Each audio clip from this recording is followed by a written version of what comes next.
Rizky, tau gak sih kejadian-kejadian viral yang banyak di TikTok sama di Twitter itu? Yang mana tuh? Yang itu loh, yang BL, GL, pokoknya yang LGBT itulah. Sama yang itu loh, yang kasus-kasus yang apa sih katanya feminisme, mereka nggak mau lah jadi ibu, apa namanya, child free gitu-gitu. Oh, sebenarnya itu sih ada ininya juga, kayak penjelasannya, terus contoh-contohnya, dan bahkan di lingkungan aku juga banyak yang kayak gitu. Iya, aku juga tahu. Bahkan ya di Manfest kampus kita kemarin sempet rame banget tahu itu. Kayak gitu. Iya itu, yang itu loh yang katanya ada pasangan yang cowok sama cowok diciduk di depan fakultasnya. Ngeri banget kan? Berarti ternyata selama ini kejadian seperti itu ada di lingkungan sekitar kita. Iya, maka dari itu aku juga gak nyangka banget. Nah, ini jadi pembahasan yang menarik banget gak sih buat kita kulik lebih lanjut? Nah, itu dia. So, kalian jangan lupa nonton podcast yang bakal kita lakuin hari ini. Oke, guys? Dadah.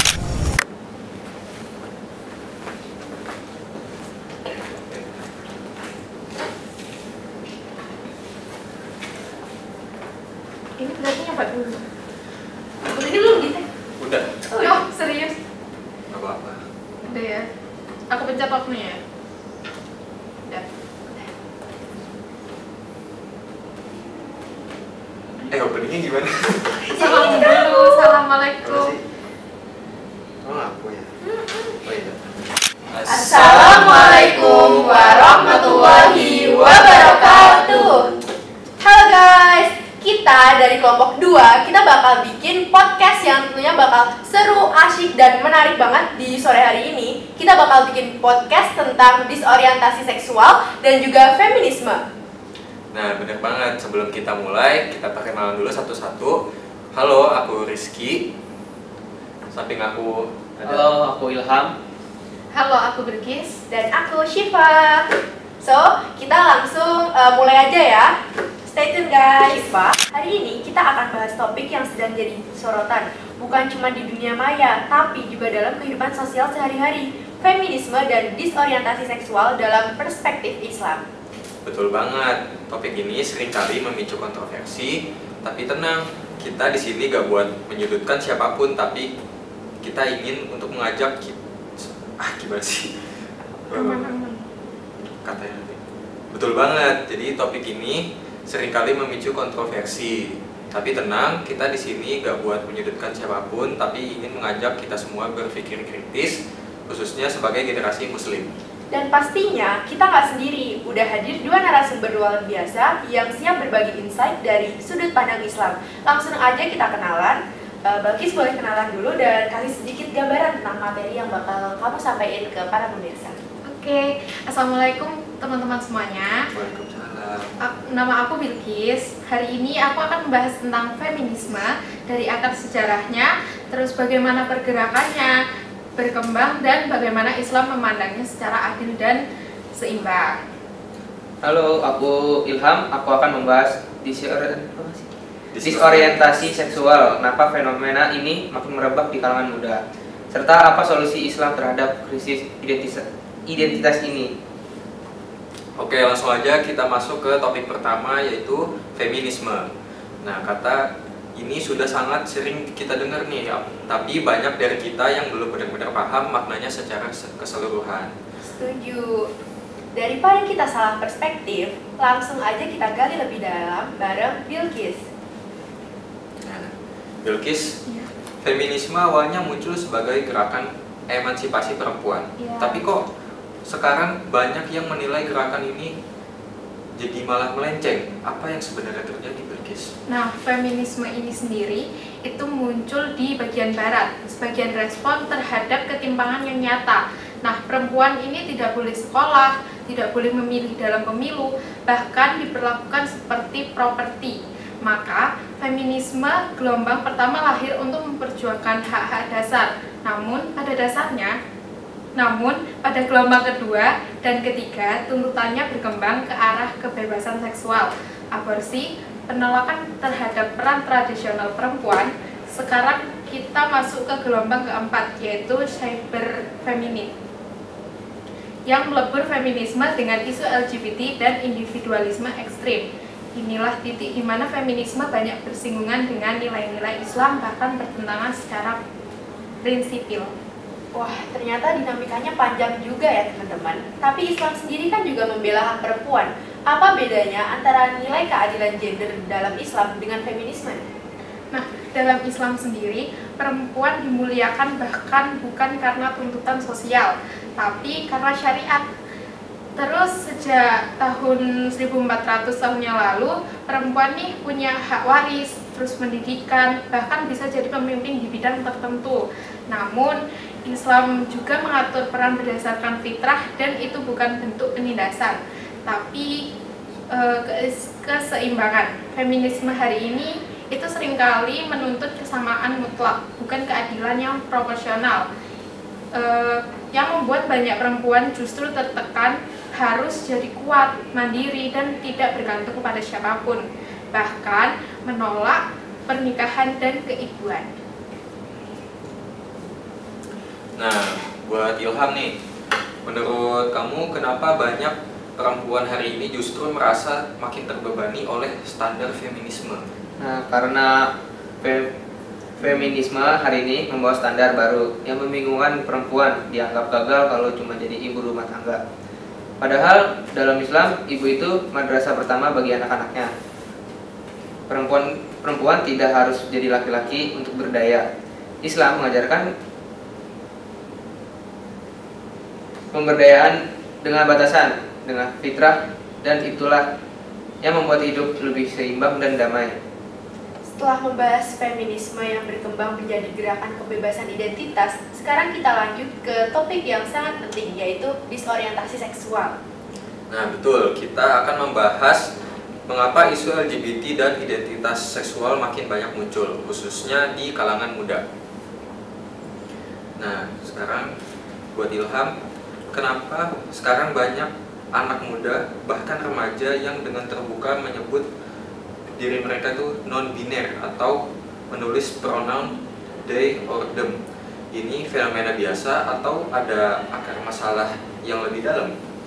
Ya, fenomena ini tidak muncul tiba-tiba. Ada krisis identitas yang terjadi karena beberapa hal. Kurangnya peran keluarga, trauma masa kecil, dan yang paling kuat, pengaruh media. Media sosial hari ini lagi mempopulerkan narasi LGBT itu normal, bahkan keren. Karakter-karakter di film dan series seringkali menggambarkan pelaku LGBT sebagai tokoh inspiratif. Ini menanamkan persepsi pada remaja yang masih mencari jati diri. Oh, jadi mereka media ini bukan cuma tempat hiburan, tapi sudah menjadi guru dalam membentuk mindset mereka ya? Ya, dan bahayanya media tidak mengajarkan nilai agama. Remaja yang belum kuat secara spiritual akan mudah terbawa. Kalau keluarga dan pendidikan Islam tidak hadir, maka identitas mereka dibentuk oleh algoritma, bukan Al-Quran. Nah, kalau misal kita punya teman atau keluarga yang mulai condong ke LGBT, ini gimana cara sikap kita sebagai muslim? Nah, kalau dari aku, yang pertama itu jangan langsung menghakimi. Jadi itu kita tetap harus merangkul pastinya, bukan mendukung. Islam itu kayak mengajarkan amar ma'ruf, nahi, munkar dengan kelembutan. Ajak mengobrol, beri pemahaman, arahkan ke kalian, dan doakan. Perubahan itu tidak instan, tapi bukan berarti mustahil. Ilham, kalau kita tadi kan bahas pengaruh media, sekarang seberapa besar sih efek media ini terhadap mental dan cara berpikir anak muda? Nah, sangat besar. Media membentuk nilai konten yang mereka konsumsi setiap hari, menentukan cara mereka memandang diri sendiri dan dunia. Tanpa nilai Islam, yang muncul adalah kebingungan identitas, bahkan depresi karena kehilangan arah. Nah, kalau gitu, gimana peran keluarga muslim? Apakah cukup dengan memberi larangan aja? Justru tidak cukup ya pastinya. Orang tua itu harus hadir seperti teman yang bisa diajak diskusi. Terus jangan hanya melarang, tapi beri pemahaman, kayak arah gitu. Jadi tempat paling nyaman bagi anak untuk bercerita. Kalau anak merasa dihargai di rumah, mereka tidak akan mencari validasi di luar, apalagi yang menyesatkan. Terus masuk ke segmen 4 yaitu solusi Islam. Nah, Islam ini kan pasti gak tinggal diem kan melihat fenomena ini. Nah, terus lalu bagaimana fenomena ini memberikan solusi terhadap Islam yang ulang. Islam ini pasti kan gak tinggal diem kan melihat fenomena ini. Nah, lalu bagaimana sebenarnya solusi Islam terhadap feminisme ekstrim dan disorientasi seksual? Nah, Islam itu kayak menolak perilaku menyimpang, tapi tetap memberi peluang taubat bagi pelakunya. Feminisme yang ekstrim ditolak karena bertentangan dengan syariat, tapi Islam tetap menjaga keadilan bagi perempuan dan memberi peran penting bagi mereka dalam keluarga dan masyarakat. Solusinya yaitu kembali kepada Al-Quran dan teladan Rasulullah. Perempuan bisa mulia tanpa harus melawan fitrahnya. Terakhir nih ya, apa yang bisa kita lakukan sebagai generasi muda muslim supaya tetap relevan tapi nggak hanyut dalam arus? Nah, bangun komunitas positif, gunakan media untuk dakwah, jadilah pribadi yang tahu arah. Kita nggak harus melawan zaman, tapi kita harus punya nilai untuk mengisi zaman. Islam tidak pernah ketinggalan, kitalah yang harus semakin mendalami. Masya Allah, banyak sekali pelajaran yang kita dapat hari ini. Semoga podcast ini bisa jadi refleksi dan motivasi untuk hidup lebih lurus sesuai nilai Islam. Nah, ingat ya teman-teman, identitas kita sebagai muslim bukan beban, tapi bekal. Nah, jangan takut beda, asal kita tetap di jalan yang benar. Sampai jumpa di episode selanjutnya. Wassalamualaikum warahmatullahi wabarakatuh. Oke Sobat Edu, kita masuk ke pembahasan yang pertama nih. Tema yang sering banget muncul di timeline atau FYP TikTok kita, atau mungkin sering muncul di kelas-kelas kita, yaitu feminisme. Nah, tapi sebelum kita langsung nilai, yuk kita pahami dulu dari akar sejarahnya. Nah, Bilkis, boleh dong ceritain secara mendalam sejarah kemunculannya feminisme? Nah, tentu jadi feminisme itu sebenarnya muncul dari ketimpangan nyata yang dimana terjadi di Eropa pada abad ke-18 hingga 19. Pada masa itu, perempuan itu dianggap warga kelas 2. Mereka kayak tidak punya hak memilih, terus hak memiliki properti, bahkan hak atas tubuh sendiri. Maka muncul gerakan feminisme yang dimana gelombang pertama yang fokus memperjuangkan hak-hak sipil dan politik seperti hak suara dan akses pendidikan. Wah, ternyata dinamikanya tuh panjang banget ya teman-teman. Tapi kan di Islam sendiri tuh sebenarnya sangat membela hak-hak perempuan ya. Sebenarnya tuh apa sih bedanya antara nilai keadilan gender dalam Islam sama feminisme yang lagi gandrung banget akhir-akhir ini di TikTok itu? Nah, tapi seiring waktunya itu feminisme itu memasuki waktu kedua sekitar tahun 1960-an. Terus di fase ini tentunya itu kayak fokus bergeser ke isu-isu domestik, terus dan reproduksi seperti hak aborsi, terus kontrol kelahiran hingga tuntutan kesetaraan peran gender di tempat kerja. Mulai banyak juga narasi bahwa peran istri atau ibu rumah tangga itu ketinggalan zaman, kayak gitu Syifa. Wah, mulai kompleks banget ya. Terus gimana dengan feminisme gelombang ketiga dan keempat? Nah, jadi itu titik yang sangat kritis di mana feminisme itu gelombang ketiga masuk di tahun 1990-an. Di sini nilai-nilainya itu mulai sangat kayak personal dan relatif. Muncul istilah my body, my rights, my body, my rights. Terus tubuh perempuan dianggap sepenuhnya milik individu, bukan lagi ada dalam ruang nilai agama atau sosial. Terus terakhir di gelombang keempat, feminisme sendiri itu bersatu dengan aktivitisme digital, kampanye viral seperti Me Too hingga perjuangan hak-hak LGBT. Wah, jadi feminisme sekarang ini udah nggak cuma bicara soal perempuan ya? Iya, betul banget. Nah, feminisme hari ini sudah menggabungkan berbagai banyak isu banget seperti ras, orientasi, seksual, ekspresi gender, bahkan transgender. Ini yang bikin banyak umat Islam ini kayak merasa nilai-nilainya itu mulai jauh dari syariat kayak gitu. Kalau dilihat dari perkembangan itu, sebenarnya apakah ada kaitannya dengan filsafat Barat? Tentu. Nah, feminisme ini sangat dipengaruhi oleh pemikiran liberalisme dan eksistensialisme seperti tokoh Simone de Beauvoir dengan bukunya The Second Sex menyatakan bahwa perempuan itu tidak dilahirkan tapi menjadi perempuan, dan ini itu kayak menolak kodrat biologis dan agama. Feminisme ini modern akhirnya menolak standar moral absolut dan menggantinya dengan nilai-nilai relatif dan subjektif. Duh, jadi makin paham kenapa feminisme modern itu rawan bentrok dengan agama Islam. Tapi sebelum kita masuk ke pembahasan itu, satu pertanyaan lagi nih. Duh, jadi makin paham kenapa feminisme modern itu rawan bentrok dengan Islam. Tapi sebelum kita masuk ke pembahasan itu, satu pertanyaan lagi nih ya. Gimana sih feminisme ini menyebar ke dunia Islam, termasuk Indonesia?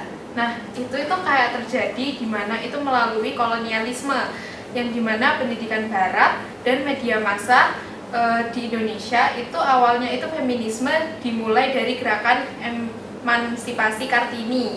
Terus, tapi seiring globalisasi ini, itu ide feminisme global termasuk lewat NGO, kurikulum pendidikan, bahkan sinetron dan TikTok. Banyak perempuan Muslim itu ikut memperjuangkan feminisme tanpa menyaring di mana yang selaras dengan Islam dan mana yang bertentangan. Wah, ini penting banget sih. Jadi teman-teman, dari sini kita tahu bahwa feminisme ini bukan gerakan yang statis. Dia berkembang dan sayangnya seringkali menjauh dari nilai agama Islam. Nah, sekarang kita bakal masuk ke bagian yang paling penting buat kita semua sebagai Muslim, yaitu gimana sebenarnya Islam memandang feminisme dan perempuan. Nah, jadi langsung aja kita masuk ke segmen 2, yaitu feminisme dalam perspektif Islam. Stay tuned. Tadi kita udah denger kan sejarah dan evolusi feminisme nih dari Mbak Balkis, yang menurut aku pribadi cukup membuka wawasan banget ya teman-teman. Tapi sekarang, mari kita balik ke kompas utama kita, yaitu Islam. Bintang, sebagai narasumber yang fokus ke nilai-nilai Islam, menurut kamu gimana sih Islam ini memandang kita sebagai perempuan nih? Nah, pertanyaan bagus nih Siva. Islam memandang perempuan sebagai makhluk yang mulia, bukan sekadar pelengkap laki-laki. Bahkan di banyak ayat Allah sebut perempuan secara khusus. Lihat saja Maryam, satu-satunya perempuan yang namanya dijadikan nama surat dalam Al-Quran. Atau bagaimana Khadijah, Aisyah, dan Fatimah menjadi panutan dalam sejarah Islam. Mereka aktif, cerdas, berani, tapi tetap menjaga fitrah mereka sebagai perempuan. Jadi Islam tuh sebenarnya udah sejak awal ngangkat derajat perempuan ya? Ya betul. Bahkan ketika dunia Barat masih membatasi hak-hak perempuan, Islam sudah datang dengan konsep yang sangat progresif. Perempuan boleh menuntut ilmu, berdagang, menyuarakan pendapat, bahkan ikut dalam jihad dengan syarat sesuai adab syar'i. Tapi yang perlu digarisbawahi, Islam tidak menyamakan secara mutlak laki-laki dan perempuan. Yang diangkat adalah keadilan, bukan kesetaraan absolut. Nah, sebenarnya ada nih yang bikin aku bingung. Jadi bedanya kesetaraan sama keadilan tuh sebenarnya gimana sih menurut Islam? Nah, kesetaraan itu menuntut semuanya harus sama, tapi membedakan kodrat biologis. Sementara keadilan dalam Islam artinya menempatkan sesuatu pada tempatnya. Islam memahami bahwa laki-laki dan perempuan punya potensi dan tanggung jawab yang berbeda-beda, tapi saling melengkapi. Makanya dalam hal waris, kepemimpinan, atau kewajiban ibadah ada perbedaan, tapi bukan berarti itu dibentuk diskriminasi. Kalau gitu berarti pandangan feminisme modern tuh tentang perempuan yang harus bebas dari peran tradisional. Itu bertentangan ya?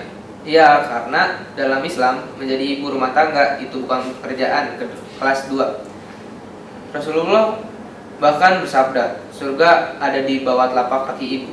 Peran mendidik anak, menjaga rumah tangga itu tanggung jawab besar.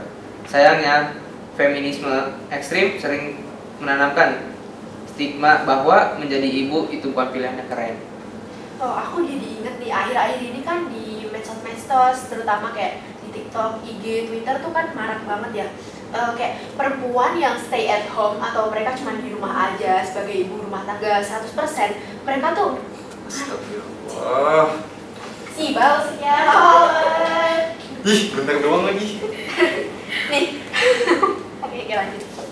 Aku jadi inget nih ya, kan banyak di platform-platform media sosial, mungkin kalian juga pernah lihat ya, di IG, di TikTok, di Twitter, itu tuh gimana ya, ibu-ibu yang 100% stay at home atau benar-benar jadi ibu rumah tangga 100%, itu mereka dianggap kayak kurang keren gitu loh. Mereka dianggap kayak jadul lah, bener jadul banget gitu. Terus mereka dianggap gak produktif lah, buang-buang ijazah, sayang banget. Masa udah kuliah S1, udah kuliah tinggi-tinggi, akhirnya di rumah aja, di dapur aja. Pasti kalian udah denger kan, kayak stigma-stigma kayak gitu. Nah, bener banget. Kita sekarang bakal bahas hal yang lagi ngetren nih, kayak LGBT lah, BL, GL, segala macam itu yang ada di sosial media itulah. Bukan sosial media juga sih, yang ada di dunia maya, dunia nyata juga.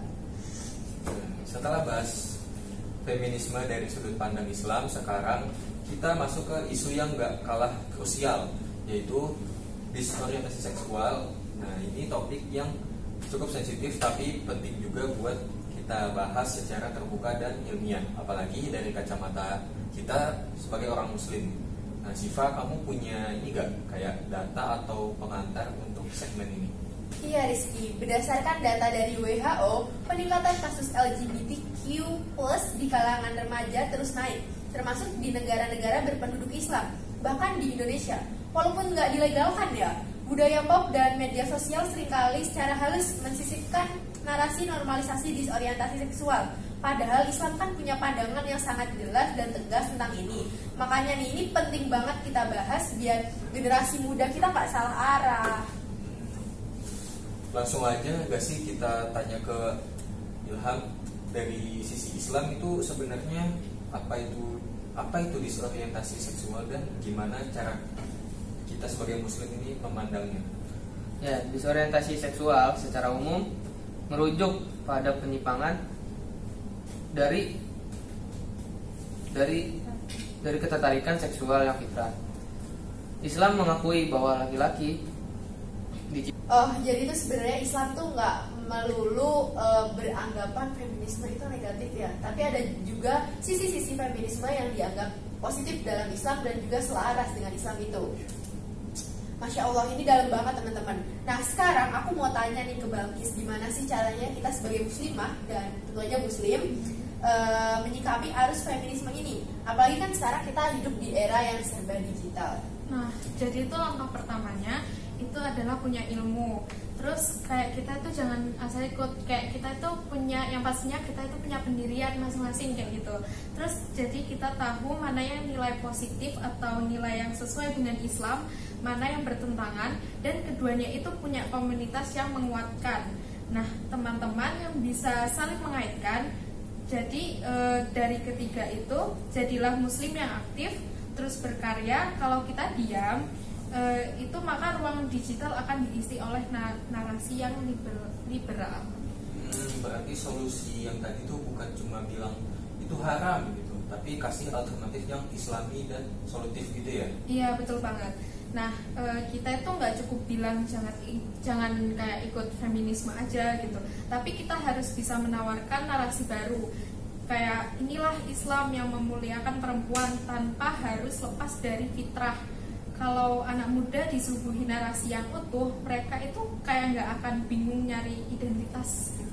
Bener sih, sebenarnya aku juga bingung ya. Kayak kalau cuma dilarang jangan ikut feminisme, jangan gitu-gitu, aku juga bingung kayak kenapa sih? Kalau nggak ada dasar yang jelas juga, kenapa kita dilarang? Kita juga males ya buat ngikutin itu. luar biasa banget ya teman-teman pembahasannya. Teman-teman pendengar, kita sekarang udah ngerti nih bahwa Islam bukan musuh perempuan, justru pelindung dan pemulihannya. Yang perlu kita lakukan adalah kembali ke nilai-nilai fitrah.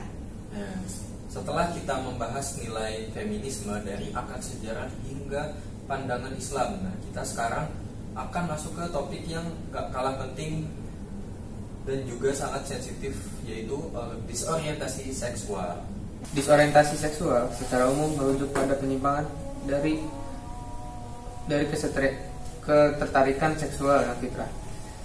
Islam mengakui bahwa laki-laki diciptakan untuk perempuan dan perempuan untuk laki-laki sebagai pasangan dalam pernikahan yang sah. Dalam Al-Quran, penyimpangan ini sudah dicontohkan lewat kisah kaum Nabi Lut yang Allah binasakan karena perilaku homoseksual mereka. Jadi Islam tidak hanya memandang ini sebagai dosa, tapi juga sebagai bentuk kerusakan moral dan sosial. Oh, jadi ini bukan hanya masalah privat atau pilihan hidup pribadi ya. Soalnya yang aku tahu ya, kayak kalian tau gak sih kayak yang itu loh yang lagi viral pasangan BL di TikTok, siapa sih namanya, Ragil sama suaminya gitu. Dia kan selalu bilang ini kan pilihan pribadi aku. Banyak banget kan kalau kaum LGBT yang bilang kayak ini kan hidup aku, ngapain kalian ngurusin gitu kan. Berarti ini bukan cuma tentang masalah itu doang ya. Ya betul. Islam itu nggak mengenal konsep selama nggak ganggu orang lain. Ya, bebas. Dalam Islam, moralitas bukan cuma urusan individu, tapi berdampak pada masyarakat. Jika penyimpangan ini dinormalisasi, maka itu akan merusak tataran keluarga, anak-anak, bahkan identitas umat. Oh, tapi banyak yang bilang juga sih LGBT itu bawaan dari lahir. Nah, bahkan ada yang mengklaim itu ilmiah. Gimana Islam menyikapi hal ini? Ya, pertama, Islam sangat mementingkan fitrah. Setiap manusia lahir dalam keadaan fitrah. Laki-laki dan perempuan memiliki ketertarikan alami satu sama lain. Kalau ada yang merasa memiliki dorongan yang menyimpang, maka itu bukan kodrat yang harus diterima, tapi cobaan yang harus dilawan. Sama seperti orang yang punya kecenderungan mencuri, itu bukan berarti dia halal mencuri. Dan dari sisi medis pun sampai sekarang belum ada bukti ilmiah kuat bahwa homoseksualitas adalah bawaan genetis. Bahkan banyak psikolog dan psikiater yang menyatakan bahwa penyebabnya lebih banyak karena trauma lingkungan atau pengalaman masa kecil. Sekarang kita ke Mbak Bagis nih. Menurut kamu sebagai perempuan nih, gimana sih pengaruh disorientasi seksual ini terhadap perempuan di era sekarang? Nah, kalau misalnya menurutku ya, ini tuh kayak bahasanya tuh sangat kompleks. Dari perempuan hari ini tuh kayak makin banyak yang merasa terasing dari laki-laki karena kayak luka emosionalnya, terus kayak di itu kekerasan, habis itu atau ketidakadilan gender. Nah, dari luka-luka tadi itu berakibat sebagian justru mencari kenyamanan dari sesama jenis kayak gitu. Terus di sisi lain media sosial itu mempromosikan girl love atau boy love atau BL kayak gitu sebagai sesuatu yang lucu dan keren. Nah, itu sangat berbahaya pastinya. Bahkan bukan hanya merusak akhlak, tapi juga memanipulasi rasa penasaran remaja. Jadi kalau udah terlanjur masuk ke dunia atau lingkungan seperti itu tuh gimana cara kita kembali lagi ke kita yang sebelumnya? Jadi Islam tuh apakah bisa kasih jalan keluar? Nah, pastinya sih bisa ya, karena Islam sendiri itu memberi jalan taubat bagi umatnya gitu. Dan Allah pun Maha Pengampun yang pastinya asal ada niat untuk berubah. Tapi prosesnya itu memang nggak instan pastinya. Harus mulai dari lingkungan yang sehat, terus konsultasi dengan ustadz, atau psikolog muslim. Nah, lalu untuk aktifkan kembali identitas keislaman, banyak mantan pelaku yang akhirnya kembali fitrah dan hidup lebih tenang. Mereka itu biasanya cerita, dulu itu kayak karena kosong secara spiritual dan butuh perhatian tapi salah tempat. Oh, jadi penyebab utamanya tuh justru krisis identitas ya, sama lemahnya spiritualitas mereka. Ya, makanya anak-anak muda harus dibentengi dengan akidah yang kuat. Harus mengerti kenapa Islam mengharamkan sesuatu, bukan cuma sekedar tahu hukumnya. Kalau paham hikmahnya, kita akan lebih teguh menjaga diri. Nah, berarti dakwah Islam harus mulai ini dong, menyentuh aspek psikologi manusianya dan sosial juga ya, bukan cuma hukum halal sama haram. Iya, bener banget. Nah, jadi itu kita itu nggak cuma bisa bilang kalau misalnya itu haram gitu, itu enggak. Jadi kita harus bantu mereka menemukan makna hidup arah, terus dan cinta yang benar. Banyak orang yang masuk ke dunia LGBT karena mereka itu nggak dapat kasih sayang yang benar gitu. Dan Islam itu menawarkan cinta yang suci lewat keluarga, terus pernikahan dan ukhuwah sesama muslim. Masya Allah, dalam banget ya teman-teman. Dari obrolan ini kita bisa belajar nih bahwa Islam bukan agama yang kejam, tapi justru penyembuh bagi hati yang tersesat. Nah, betul banget. Islam melihat perempuan sebagai madrasah pertama bagi anak-anaknya. Dan perempuan gak dilarang kerja. Kok tapi Islam kasih syarat tidak melalaikan kewajiban utama, menjaga aurat dan interaksi, serta menjaga kehormatan.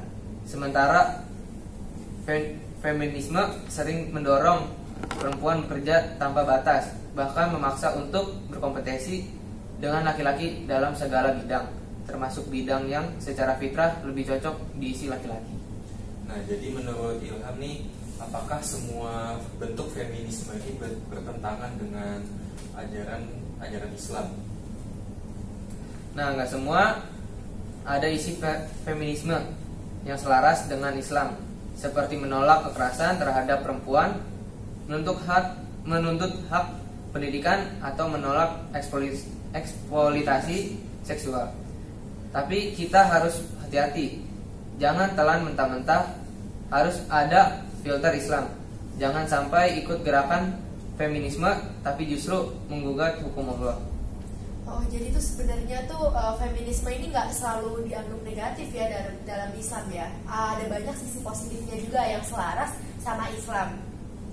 Nah, sahabat Edu, kita ini kan hidup di zaman yang penuh dengan tantangan ideologis dan sosial. Tapi ingat ya, ketika kita kehilangan arah dunia dan makin membingungkan, kebenaran Islam itu selalu menjadi kompas yang paling lurus. Bener banget, feminisme boleh bicara soal keadilan, tapi Islam sudah mengajarkan keadilan gender jauh sebelum itu. Dengan nilai kasih sayang, perlindungan, dan kehormatan bagi perempuan. Begitu pula dengan isu-isu disorientasi seksual, Islam bukan hanya melarang, tapi menawarkan solusi yang penuh cinta dan pemulihan. Nah, semoga obrolan kita tadi menjadi awal perubahan buat kalian semua. Jangan ragu-ragu untuk belajar dan bertanya dan mendalami Islam dari sumber yang sahih. Karena perubahan besar selalu dimulai dari satu kesadaran kecil dalam hati kita. Dan kita adalah generasi yang dipilih Allah untuk hidup di zaman ini. Maka kita juga punya tanggung jawab untuk berdakwah, menjaga diri, dan menyebarkan cahaya Islam dengan cara yang hikmah. Nah, tetap semangat buat kalian semua untuk menjalankan kebaikan di setiap harinya, dan jangan pernah malu buat menjadi muslim atau muslimah yang taat. Dunia boleh berubah, tapi Islam akan selalu relevan. Wassalamualaikum warahmatullahi wabarakatuh. Dadah guys.